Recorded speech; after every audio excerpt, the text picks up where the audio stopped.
Hey guys, Mike here from Lunch Money Comics.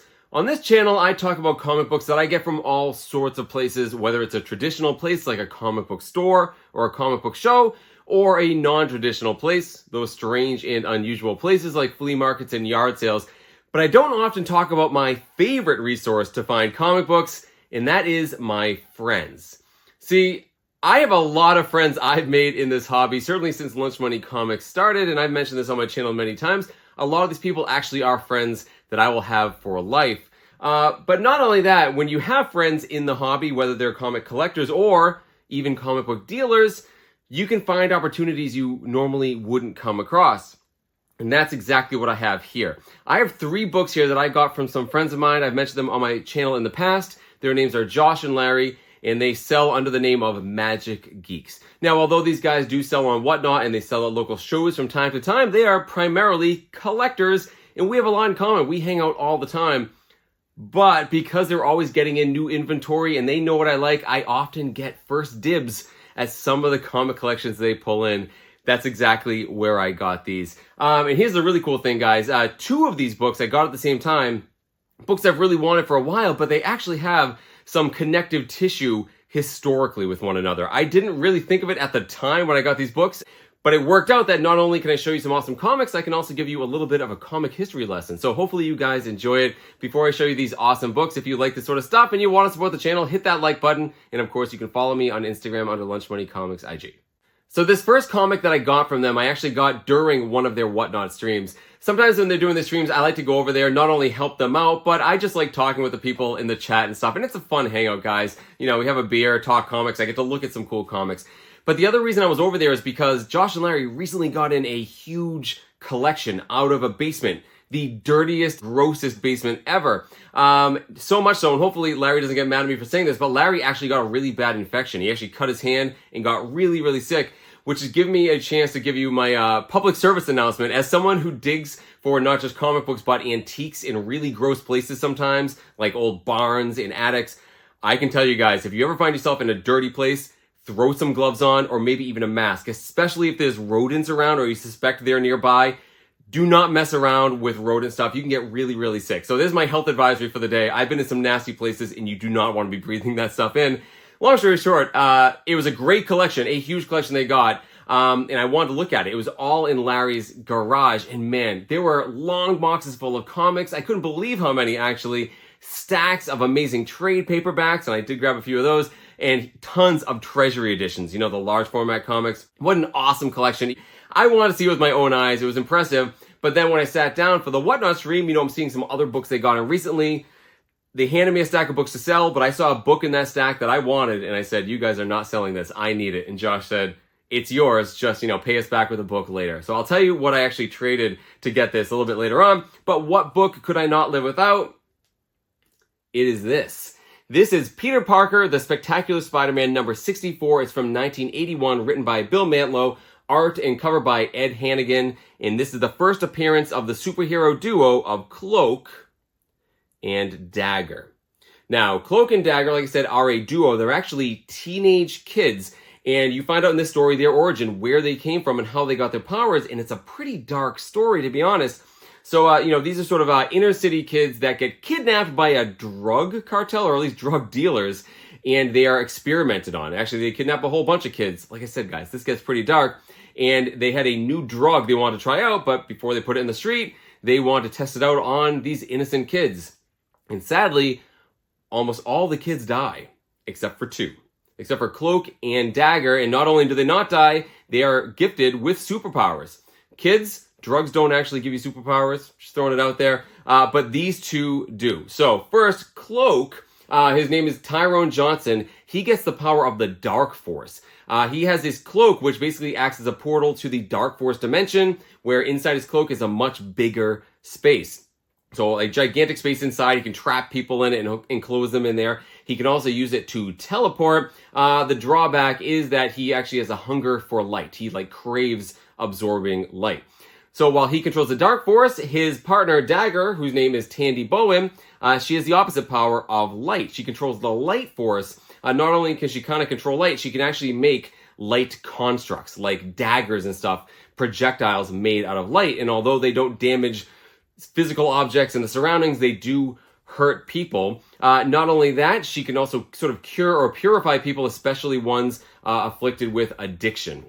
Again, kind of goes into the whole, drug origin story with both of them. So in this issue, Spider-Man first comes across Cloak and Dagger as they're chasing what seems to be sort of an innocent guy. So he sees this guy running scared. He assumes that Cloak and Dagger are bad guys. He especially thinks that when the guy says, "Please, Spider-Man, take me to the police." So Spider-Man's happy to oblige, but is shocked when Cloak and Dagger actually kill the guy.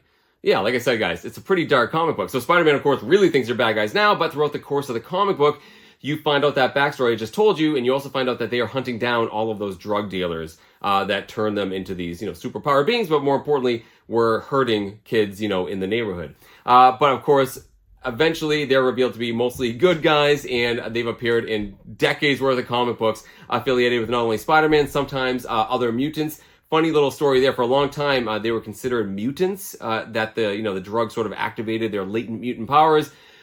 Marvel's waffled on that back and forth before they finally said, no, they're not mutants at all. That's fine. But because of that, I've always liked Cloak and Dagger. I have those Marvel trading cards of their first appearances, and I've always wanted this book. This book isn't particularly expensive. Cloak and Dagger aren't that famous or that well known, but still they did have a television show out about them, not too long ago. I actually have not watched it, one of the few Marvel TV things I haven't watched, but still, maybe I'm going to watch it now after reading this book. So what did I get this for? Well, I recently went to a flea market that was outside of an antique shop, and although I didn't find any comic books, I did find some old vintage video games. And I know Josh is into vintage video games, so I actually found an old bright pink Nintendo DS Lite and a Super Mario Bros. 3 NES cartridge. Again, I know that Josh likes this stuff. He sells video game stuff, so I traded him that stuff straight up for this. So happy to get the first appearance of Cloak and Dagger for some video games that I picked up at a flea market. Pretty cool pickup right there, guys. So these next two books I actually got from just Larry. And I was actually over at Larry's house. We were hanging out for the day. We had gone out and had a beer together, just hanging out. And he mentioned while we were hanging out that he had recently got some stuff in from eBay. So again, Larry's also a collector. He's always, scouring eBay and whatnot himself to find things for his own collection or stuff that maybe they can resell.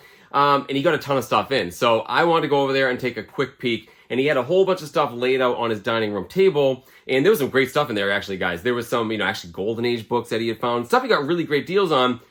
But then I saw these two books. And they're two books that I've wanted for a really, really long time. And even though he had just got them, I was happy to pay him a little bit more money than he paid to get these into my collection. And he was happy to oblige. So the first book I want to talk about is this. This is, of course, Captain America number 117 from 1969, written by Stan Lee, art by Gene Colan. And this is the first appearance of Sam Wilson, better known as the Falcon. Also, the first appearance of his Falcon, Redwing, who is a telepathic bird. Don't worry about that. Most people know who the Falcon is this day and age, if not straight from the comic books and his longtime association as Captain America's sidekick, but of course from the MCU, where he is played by Anthony Mackie. Falcon, of course, has been in comic books all the way since 1969, a pretty famous member of the Avengers, and eventually in 2014 became the next person to carry the mantle of Captain America. And I think people know that Sam Wilson will be starring in his own movie as Captain America very soon. And because of that, again, Sam Wilson, the Falcon, is known pretty much in the public consciousness worldwide. He's also a historically significant character because Sam Wilson was the first African-American superhero in mainstream comics. We need to qualify that statement a little bit because in 1966, 3 years before this, we were introduced to, of course, Black Panther, T'Challa, in Fantastic Four number 52. However, Black Panther's not American. He's Wakandan, isn't he? So that made Sam Wilson the first African-American superhero, character with superpowers, to appear in mainstream comics. And because of that, that is historically significant. However, again, he played second fiddle to Captain America for a long time. And although they shared billing for a long time, Captain America and the Falcon, he didn't actually star in his own series. The distinction of the first African-American superhero to star in his own series is the subject of the other book that I got from Larry. And it is this fella right here. This is Luke Cage, Hero for Hire, number 1 from 1972, Archie Goodwin story. We have George Tuska and Billy Graham art with John Romita and George Tuska cover. And this is the origin and first appearance, of course, of Luke Cage, also known as Power Man. Also the first appearance of Diamondback, which is one of his arch rival villains. And I think most people know who Luke Cage is. Again, a very notable member of the Marvel Universe, longtime team-up Heroes for Hire with Iron Fist. And of course, he did appear in his very own television show on Netflix, along with those other Defenders type characters. And he's a character I like very, very much because of a science experiment on him. He ends up having bulletproof skin, and he fights on the side of good in his home of New York. Very, very cool character, guys. And once again, historically significant because he is the first African-American superhero to star in his own ongoing series. Let's qualify that one more time because he's not the first Black American to actually star in his own series.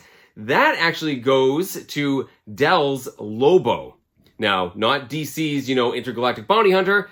Lobo was an Old West gunslinger. And this Dell comic actually takes place, in the Old West. It's a Western comic book that came out in 1965, but it only lasted a couple of issues because, unfortunately, guys, back then in the 60s, these books starring an African-American were not very well received. It got canceled after a couple of issues, which is, again, why this book is so significant because, one of the creators of this, the person who had the idea of it was actually Stan Lee, who thought a book starring an African-American could work. They started the series, and it ran for a long time. It ended up going something like 50 issues. They had to end up switching over to him and Iron Fist teamed up. But still, guys, this was a title that stuck, a character that resonated with people. He's a fantastic character, and because of that, he is very historically significant. Despite the fact you had a character like Lobo started off, you had Black Panther, you had Falcon, and you had, a character like John Stewart, DC's Green Lantern come into play. First one that was successful in his own title, and because of that, it's a great book, great character. You see here, it is a CGC graded 4.5 white pages.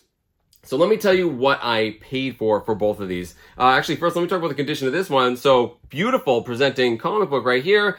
One flaw with it, it is detached at the bottom staple only. We assume it's a really nice presenting 3.0 is sort of how we looked at it. So it's a pretty good looking book. I'm happy with that. This book has come down a lot, guys, honestly. Even though he's got his own movie coming out, this book, you can find a good copy for $100, honestly. But this book right here, this is crazy, guys. This is a 4.5, right? I had to look up the grader notes because I don't see much going on with this at all. There's a couple of color breaks on the spine, but it's a pretty darn nice looking book. You can even see on the back.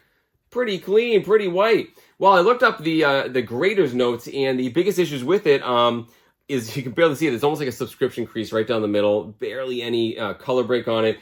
But also, they claim that this back is heavily stained. Do you see it? I can't really see it. Maybe a little bit, they call it canvassing too, where there's a little bit of edge kind of sticking up. That happens a little bit, but guys, there's barely any staining. I'm not really sure what's going on with this. Might be a candidate for a crack, clean, and press. I'm not sure it's going to be worth it. This book isn't that valuable, but still a very, very, very good presenting 4.5. I have a couple 4.5s behind me, guys. This looks better than all of them. Great presenting book. So I know what Larry got these for. He actually showed me what he got them on eBay, and I was happy to pay him a little bit more. He got these for a little over 100. He got this for like 145. Because of the finder's fee, guys, if he's going to do all the legwork in getting these books and I get first dibs, I'm happy to pay him more. I paid him $300. Not only did I get these for $300, but they also gave me a whole bunch of cool like trade paperbacks that they got out of that big collection that were sort of toss-ins for my reading. I'm happy to pay a little bit more money. So there you go, guys. Two characters, first appearances of very notable Marvel superheroes that have a little bit of shared history together. History lesson I was happy to share with you guys. Again, that was not even remotely on my mind when I picked these up, but I'm happy I did. It allows me to make a cool video like this, and hopefully some of you learned something. So that's it, guys. Head down below and let me know down in the comments which of my pickups do you like the best, and do you think I paid a fair price? And in the meantime, keep hunting for comic books in strange and unusual places, or let your friends do all the hunting and then just reap the benefits and buy or trade from the books they find. That's it, guys. Thank you so much for watching. I'll see you next time.